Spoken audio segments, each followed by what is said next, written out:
back to ICO Review, and today we'll be having a look at a few things, another video on all of the different things I've been emailed about. But before I do, this video is brought to you by ICOexplainervideos.com. If you are looking for a premium quality animated explainer video for your ICO or blockchain related product, then these guys are the best on the market, which is why I let them sponsor my channel. Their link is in the description below.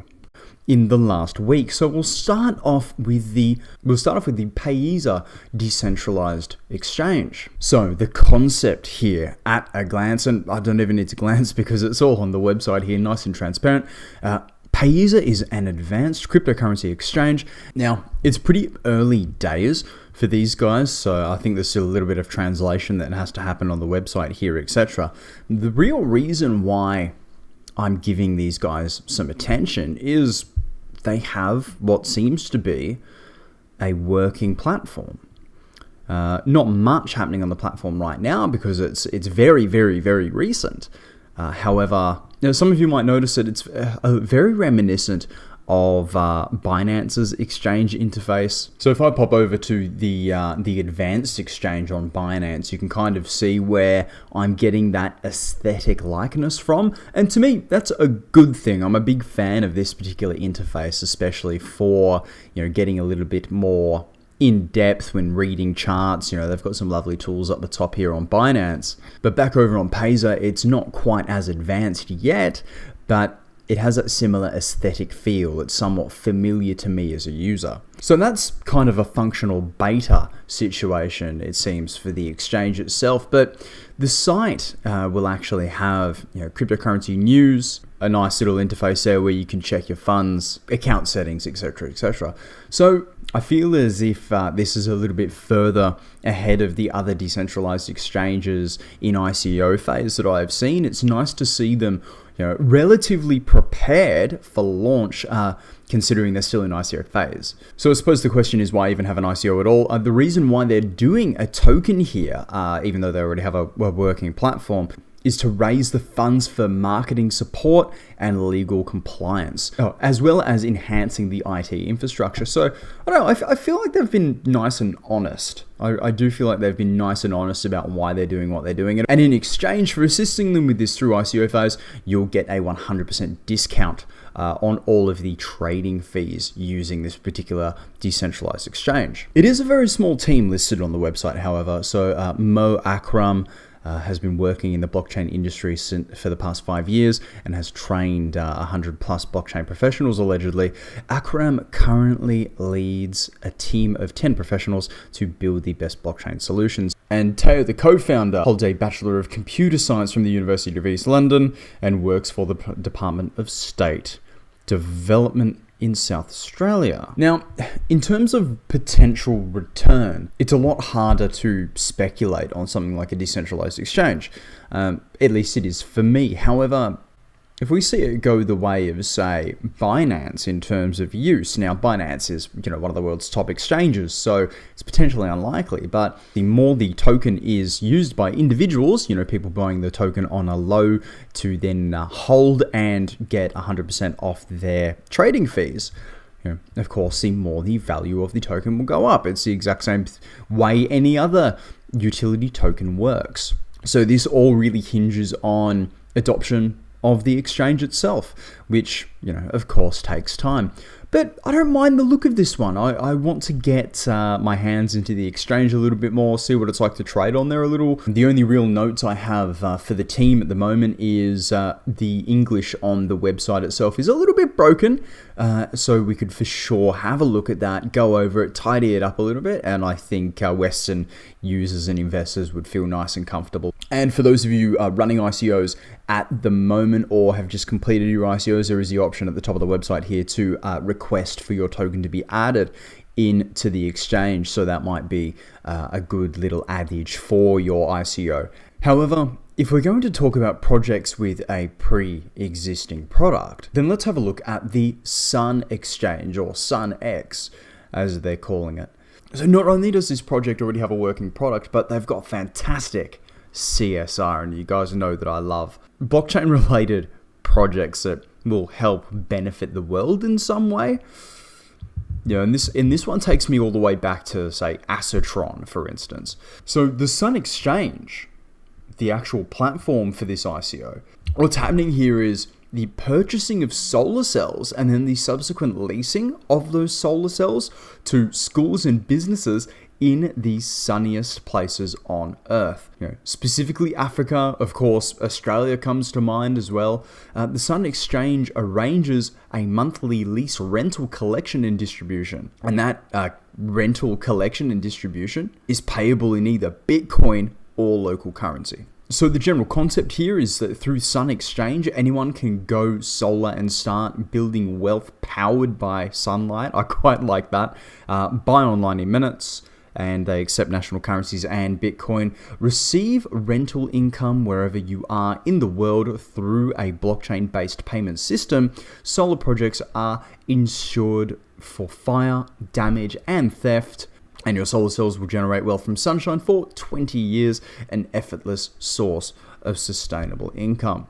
So popping over to the token sale website itself, if again, there's that question, if they've already got a working product, then why are they doing an ICO? And here, it's pretty much spelled out for us on the website. Now you can watch the video on the side there if you want. You can see that I have for a couple of quick reminders. But essentially, the Sun Exchange is now pre-selling the SunX token for the purposes of expanding the team to further develop tech infrastructure and boost global operational scalability, to seed the world's first dedicated insurance fund for solar projects in emerging markets, to expand their subscriber base and brand presence, establish a third regional hub outside of Cape Town and Dubai, pre-build a set of PV rooftop projects for premium crowdfunding refinancing, and to execute pilot projects within rural cellular towers, rural and peri-urban village microgrids,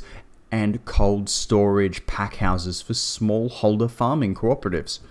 So that's comprehensive as hell. I like the fact that they already have 4, if I remember correctly, solar plants in and around South Africa that currently generate revenue. So instead of using the ICO to go, hey guys, we might maybe want to do this thing, please fund us, they're going, hey guys, we are doing this thing. It is reality. Here's the next step. Help us out. So not only is the Sun Exchange, SunX, helping increase the solar presence of the world as a whole, but they've already gone and done the first step and proved that they can deliver on at least some of their promises before asking the general public for money. And heading to the white paper, just for a little bit more clarity on the SunX token itself, the SunX token is really designed for staking on the platform. So the SunX token has been designed to be staked in a solar project insurance fund to enable SunX token holders to play an active role in the solar electrification of the planet by providing generalized portfolio level support for all Sun Exchange solar projects. So each time a Sun Exchange completes financing for a new solar project, it will announce the project's total pre-tax procurement and installation costs. The administrator will then solicit SunX holders to stake tokens on the SPIF.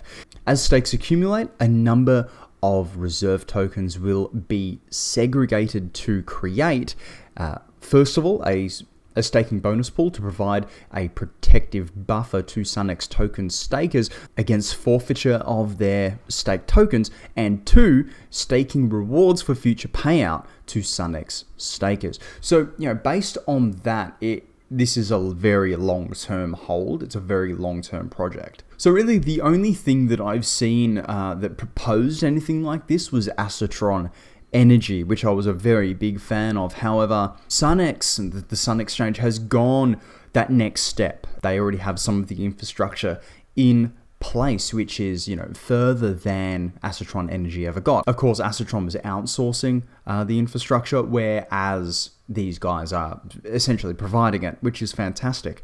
So if you're after a good long-term project here, I think that SunX could prove to be exactly that. This is one I was just emailed about, actually. Zito, which seems to be a food safety ICO, which is something I've never seen before.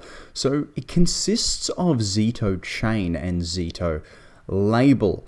So Zito Chain can allegedly increase transparency and trust through significantly improving food safety standards, increasing customer trust through improved communication and transparency, reducing the risk to the brand's reputation, increasing transparency and trust between all parties in the cold chain. So we're talking about cold food storage, and minimizing the risk of a PR scandal, such as selling produce that has been defrosted and then frozen again, which is a bit of a bacterial hazard, I think. I'm not sure.